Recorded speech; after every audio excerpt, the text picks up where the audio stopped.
Hello, everyone, and welcome back to the Pucking Mad podcast. Today, I'm going to be speaking to the co-owner of the Blackburn Hawks, Graham Lomax. Since taking over the squad, Graham and his business partner, Carl, have focused on developing the professionalism of the team, improving matters both on and off the ice. Philosophies like the player pathway have encouraged youngsters to come and play for the team, while also encouraging link-ups with National League and Elite League teams. If you enjoy this podcast, please like and comment on this video. I'd love to know your opinions, both good and bad. And if you can tolerate seeing my ugly mug on a regular basis, please subscribe to the channel below. Now that I've done that little grovel, please enjoy the podcast.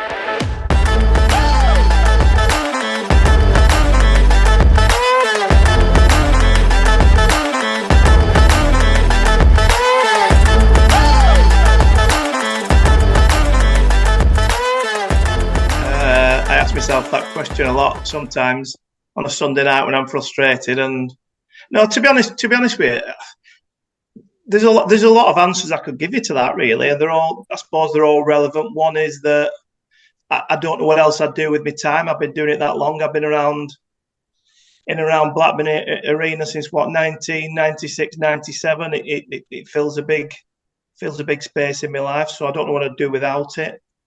Two, I suppose it's a drug in some respects. I've been doing it that long, and again, I really don't know what I'd do without it. It's ingrained in me.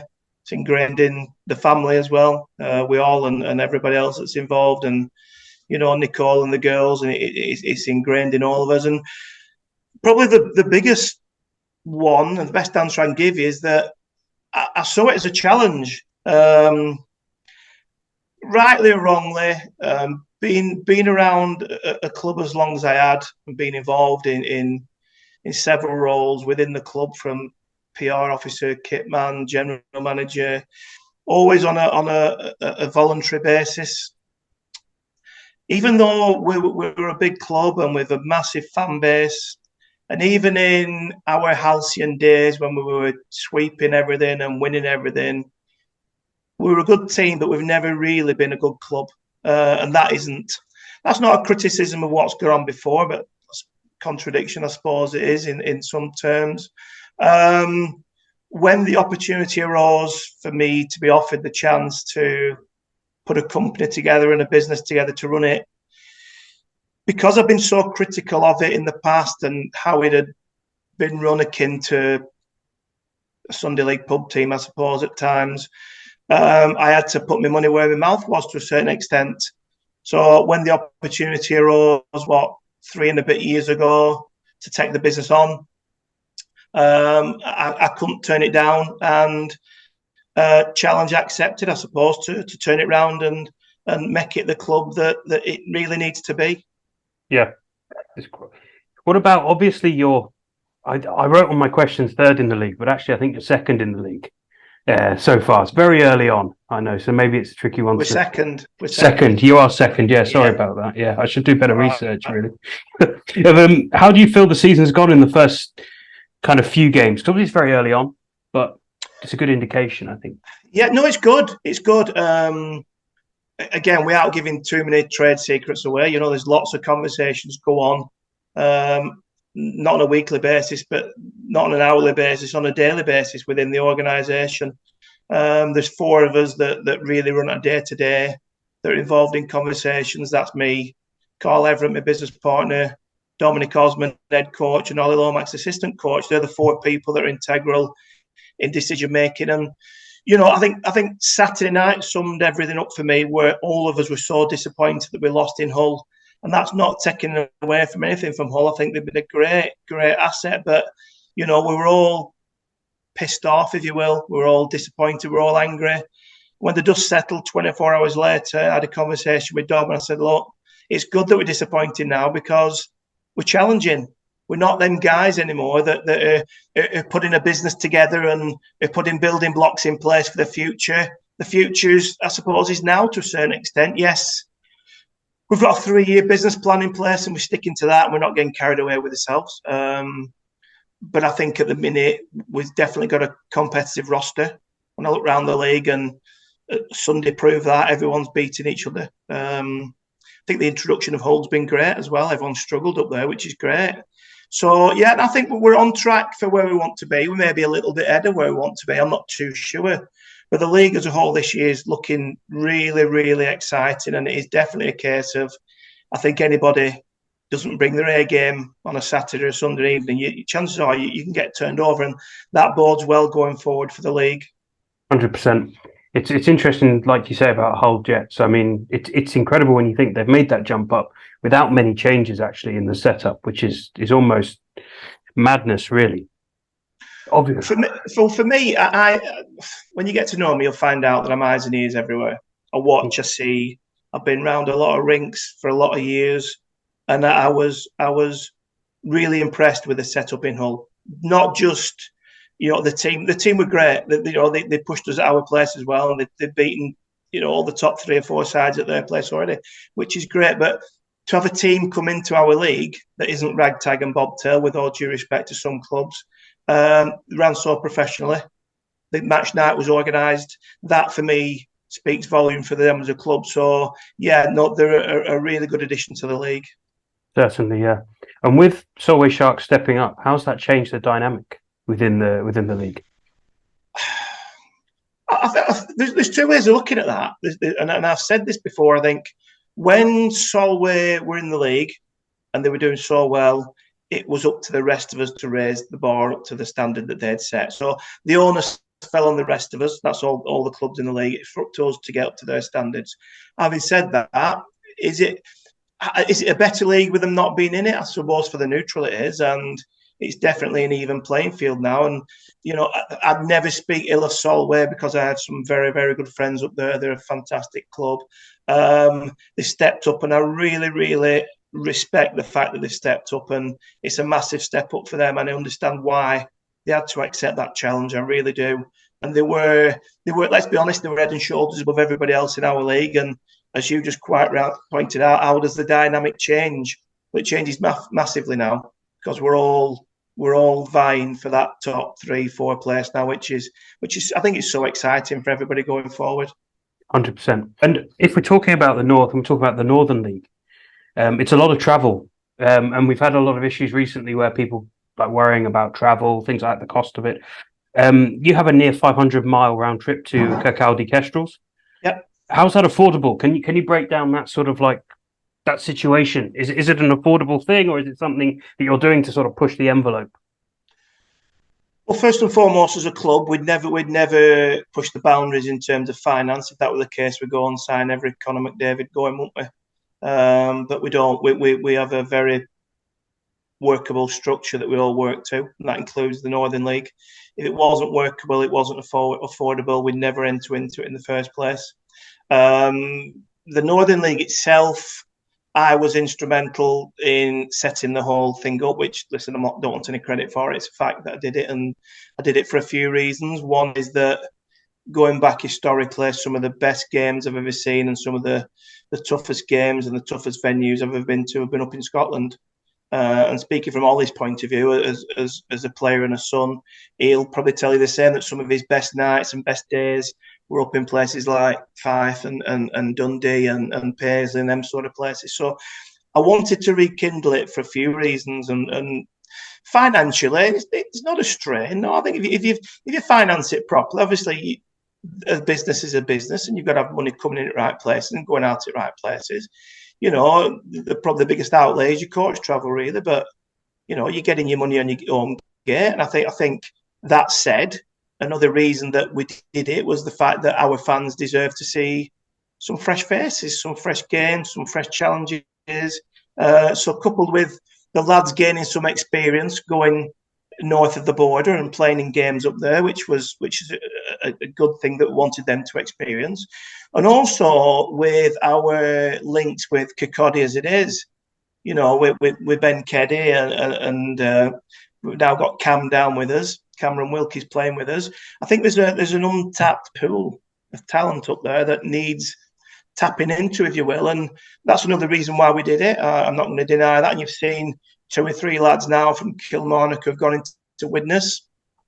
So I'm going to take a bit of credit for that, because I'm right in the fact that there is some talent up there that needs to be showcased and put in the shop window. 100%, completely agree. Obviously, as well, with the social media side of things, the Hawks have really increased that social media presence over the summer. Things like showing the transformation of the dressing room and things like that. And even now in the games, I've noticed that you have these beautiful graphics describing kind of scores at the end of each period, things like that. What was the motivation for kind of going for that and going at it in quite a big way, I think, really? It's quite an easy answer, really. Is the fact that we now, whether you know or not, we just signed another 3-year contract. A 3-year contract was up, and we got through that and signed another 3-year contract.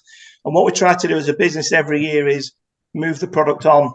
You know, and the old saying, Rome wasn't built in a day, and we all do this as for the love of the game. And listen, we don't make any money out of it. We're not making a fortune. So it's difficult to try and get everything done.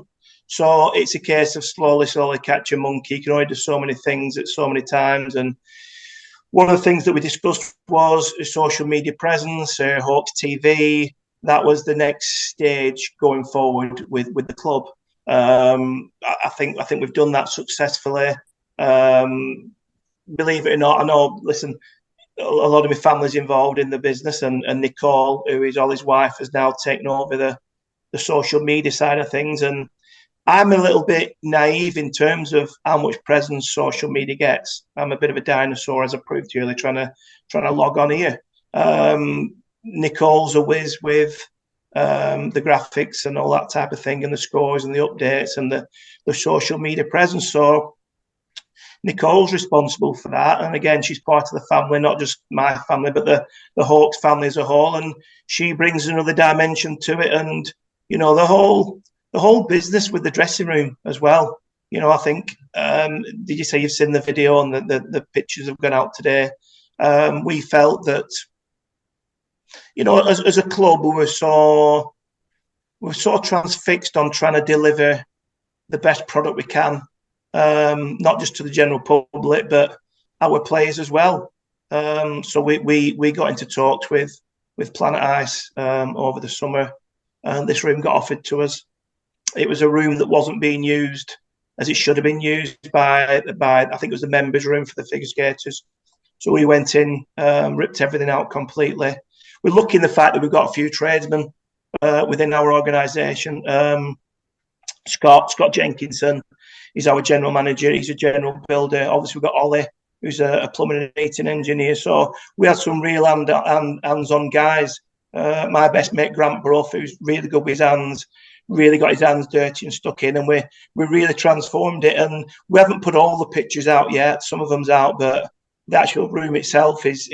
Listen, I've seen some elite league team dressing rooms, and believe you me, they're not a patch on ours. But listen, the lads deserve it. They really do. Yeah, I suppose as well, if you want to deliver a winning team, you have to give them that feeling of being a winning Well, that's team. the mentality of the club. You know, we do have this, you know, and it comes right from the top from me and Carl. You know, we listen, we're not playing in elite league, we're not playing in NIHL, but we want to be the best club we can be. And that was taught to me very early as a kid growing up playing other sports, that listen, if you can't be professional, be the best amateur you can. And we like to deliver. Listen, we have the kits. You probably see the kits we have. We travel on a first class executive coach. It's delivering that to the lads, and hopefully the lads will reciprocate that. And I think they do. In fact, I know they do. I know the lads love it. And listen, they'll never say it to me, but I know they love being taken care of the way we do with them. 100%. It's one of those things where I think it's quite fair to say that you're one of the better run teams in the country when it comes to this sort of stuff. Even when you look at things like the player pathway, you know, even moving players up and through the ranks and getting them into the next level and things like that. Are there any what are the kind of main ambitions that you have for the next 3 years for the club? Yeah. I think it's difficult to say, because obviously the way we're at the minute is that our business model is based on it's based on breaking even. It's not based on spending £1,000. It's not based on without being critical of the National League. Would we enter into the National League? I think, well, if that happens, it happens, and that will be a natural progression, a byproduct of what we do. At the minute, are there intentions to do it National League? Not really, if I'm being 100% honest. I think we need to focus on trying to win our league, trying to get more people through the door. If we were winning NIHL North every year and there were 2,000 people in the building, I think we'd be foolish not to look at it. But as things stand at this moment in time, we're happy. We're content with a lot. Obviously, we'd like more people through the door. That's the short-term objective, is to get the crowds up. And I think we can do that. So it'll be a case of suck it and see. And we've got a 3-year plan in place. Let's see that out at the minute and see where we're at after that. Awesome. Next question is a bit of a loaded one, I suppose. But what's your view of the EIHA within the game? I think it's clear that they're in a transitional period. And I think when you're in a transitional period, I think you're going to make mistakes. Inevitably, you're going to make mistakes. The problem for me is that the right word to use. A problem for me, I don't know. I think when everybody clamoured for change, the grass isn't always greener, and be careful what you wish for. Everyone was critical of Ken Taggart. Everyone was critical of Charlie Dacres, and everybody clamoured for change. Everybody got change. Now, the question I'd have to ask if I was in an open forum were, are we in a better place now or are we in a worse place now? I'm not too sure. I see some of the stuff that EIHA do and I think, wow, that's really good. That's really, really good. That's really positive. And then I see you've just shot yourself in the foot massively. There's some really, really bad stuff in there as well. And I always base anything on standards, professionalism, as we've already touched on. And if I am, along with Carl, running a business professionally, I expect my peers to be even more professional than me. And I think they're struggling to get to that point. Yeah. I mean, listing a few of the sort of the issues. So the DOPS debacle, the game day Spordle, relying on Joe Scutts last season, even though there was a fully paid EIHA statistician. These sorts of things for me make me feel sometimes like sometimes UK hockey at this level would run better without them. For you, dealing with them on a far more professional basis and kind of inside with them, how do you feel, or what are the key things they need to deal with to improve?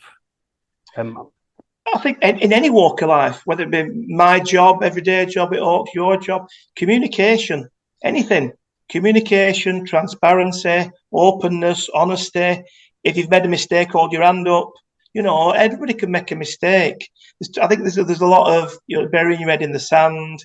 It's not a good picture that's being painted. The AGM that was online, it was. I was embarrassed at times, not for me, but for them. Me along with. I turned it off. It's a shame, and I just think we don't do ourselves any favours at times as a sport. And I could rhyme off and I could name 101 things that have happened over the last 3 years since they've been in charge, and it's sad. It makes me sad. And again, I go back to they are going through it, and I will cut them some slack. I really will, and I do hope they get their act together. And I don't want to come across as critical and criticising all the time. I don't. But leaders have to lead. Sorry, not leave. Leaders lead, and we'll follow. 100%. I would agree with that. One thing I will say is Barry actually did come on the podcast and actually left himself open to a bit of criticism when I spoke to him, which was really, I suppose, a good thing. And it's nice to see if we're talking about a positive direction, that perhaps we will see more movement for the better. Graham, I just want to really say thank you so much for coming on. I really appreciate your time. You're more than welcome. Thanks, pal. See you soon. Cheers, mate. Thank you.